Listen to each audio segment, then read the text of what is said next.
One secret to finding your soulmate.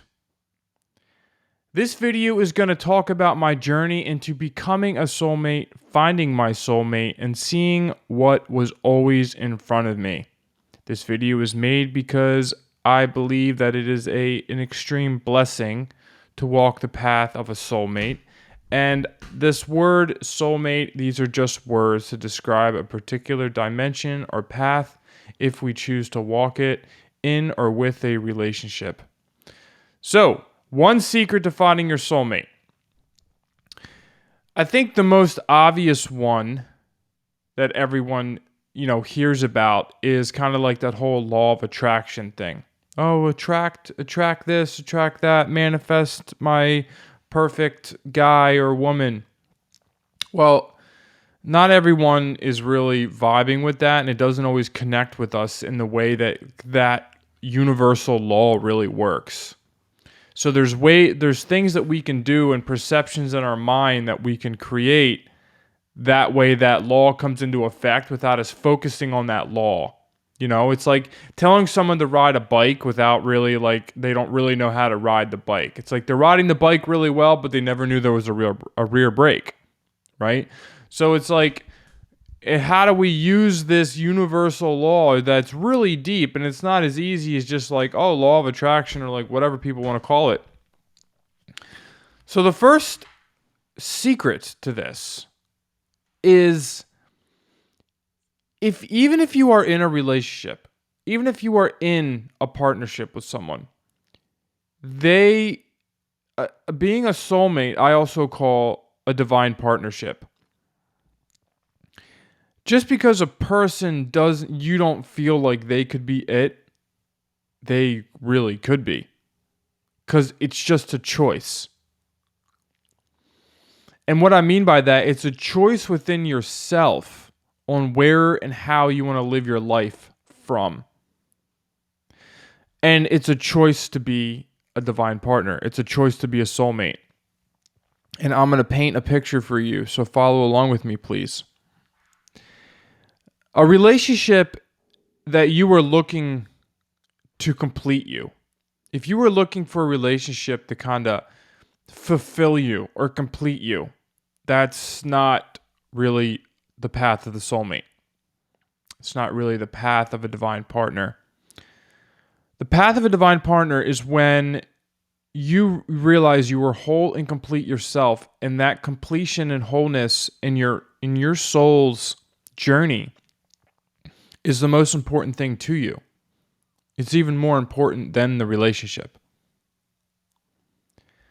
And when you walk that dimension in yourself to see who you are without anything else, and you realize who you are, and you can do this in the midst of a relationship. So you can have a relationship that's not really based upon these principles, and you can convert it into a divine partnership.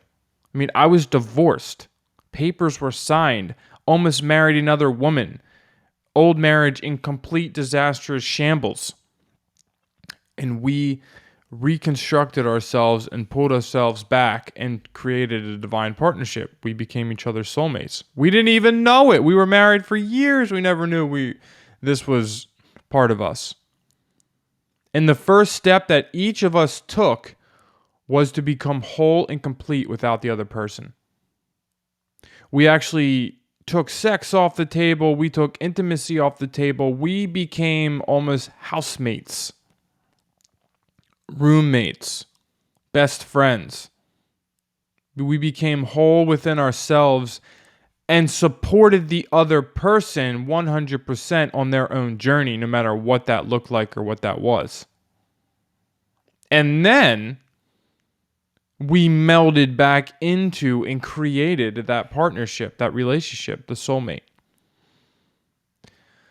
It is so important to know who you are without the other person. We can never lose sight of that. Otherwise, the relationship becomes about completing you, completing each other.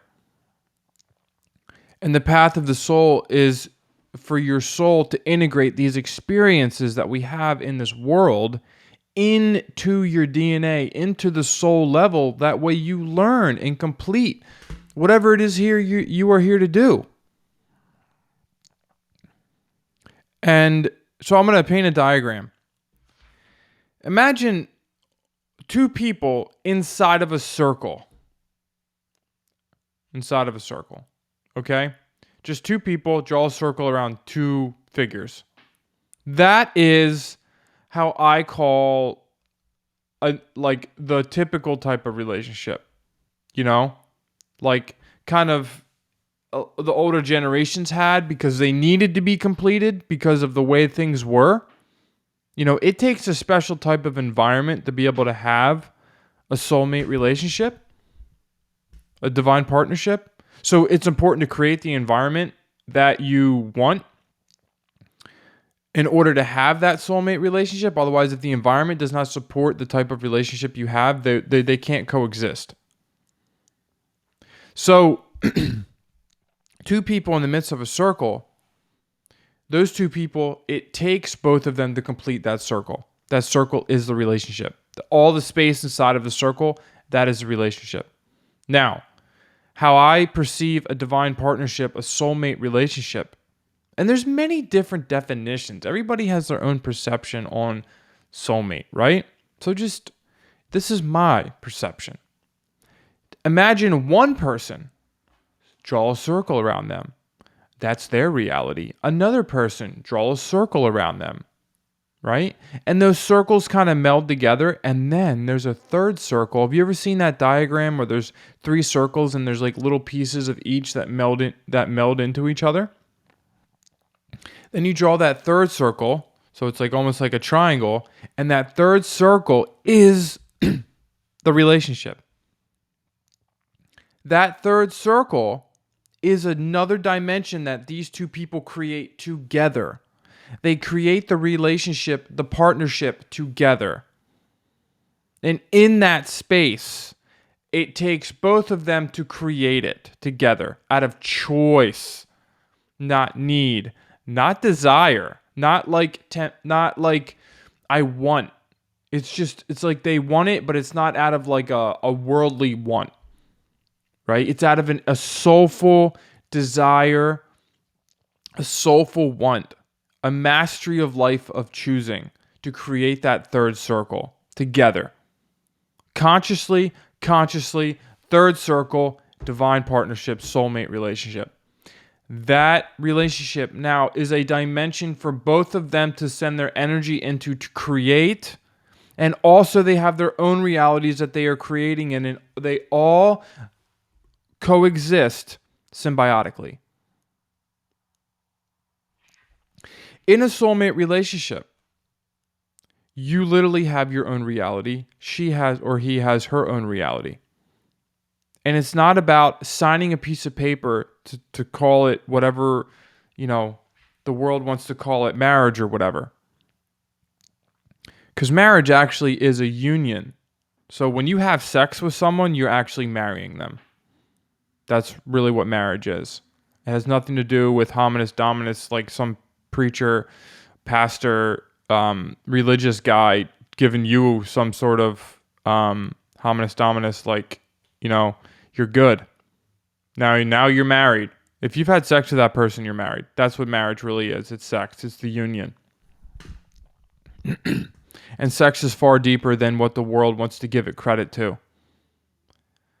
So when we have sex in a divine partnership, that even changes too, because it changes the way that we view reality, that we view sex. So therefore the sex actually changes. And in my opinion, it gets miraculously better, more profound, more meaningful, deeper, more intimate.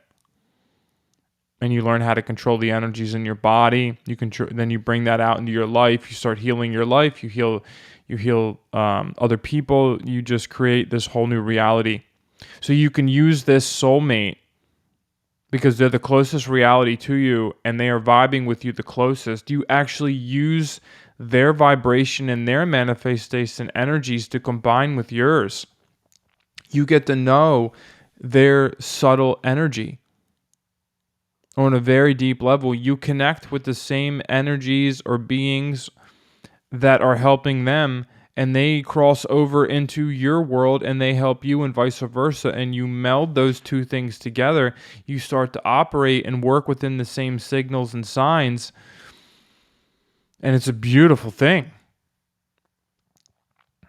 You know, telepathic communication, psychic connection, all of this starts to root out into your life. You know, you can, if you really combined and focused and talked your creation in your mind out with each other, and you applied it into each other's life, that's the most beautiful thing. Communication is so important to enter into a divine partnership, because I don't think there's enough communication in most relationships. They can talk all day long about work or whatever, and that's not really what I'm talking about. I mean, talking about like inner stuff, like deep inner stuff, like allow your essence to never like get dampened by external things that you'd rather talk about. You know, my partner and I were very careful not to complain, not to bring negativity into any of our conversations, but every time we speak, every conversation we have is constantly expansion, diagnosing, learning, expansion, diagnosing, learning, expansion. Sometimes we dive into stuff, and then we're like, oh wait, we don't want to talk about this anymore. It's not on that path. There's no point. The talking about shoulda, woulda, coulda, if, the same conversation. So communication is an extremely powerful tool in the divine partnership, and you shields down, you're bare naked in front of each other in the universe, and there's nothing to hide, no shame, there's nothing there. You are who you are, they are who they are, whatever they want to say to make themselves complete, that then there's no judgment on your part. You just listen, thoroughly listen, and allow the universe to express itself through them. That you allow the universe to express itself through you. Zero judgment on whatever they may want to do. And it's a conscious decision to choose every single moment whether or not you want to stay with them. That's a beautiful thing. Then that momentum compounds and it builds and it builds and it builds. And you guys have this beautiful cascading momentum of love and of concrete. Something to like a foundation. It's not just, oh, we are this now. They're never going to leave me. They're never going to do this. I have all these expectations on what they're going to do because now they are this. That's how we get crushed. Because those expectations, they don't always, our relationship, that's how it was in the beginning. But when you build upon a conscious decision, repeatedly, consciously, I know what I'm doing. I'm doing what I want to do. This is what I want. The concrete is a much stronger foundation. So it's not that one type of relationship is better or worse or right or wrong than the other, but all I can say is that I see people that are in the one-way relationship starting to venture into the other one because they've been in that type of relationship for so long, and they know that there's something more. You must journey into yourself and figure out who you are and what you're here to do in this life and what life is. The information that is given to us, spoon-fed to us since birth, if you just wake up, we are not just given the truth. And if we build a relationship off of thinking that we know exactly what it is what we're doing, and we know everything already, I don't know. Our relationship was built on literally how much we don't know. Let's just live in that space because we know nothing. There is so much out there that I don't even know that I don't know. My family, if you like this video, leave me a comment below. I love making these relationship videos. I'm going to make a lot more. Been waiting a long time to actually talk about this kind of stuff. So let me know what you think. I would love to make a video for you if you leave me a comment. Many blessings. Taking care of yourself is taking care of the world.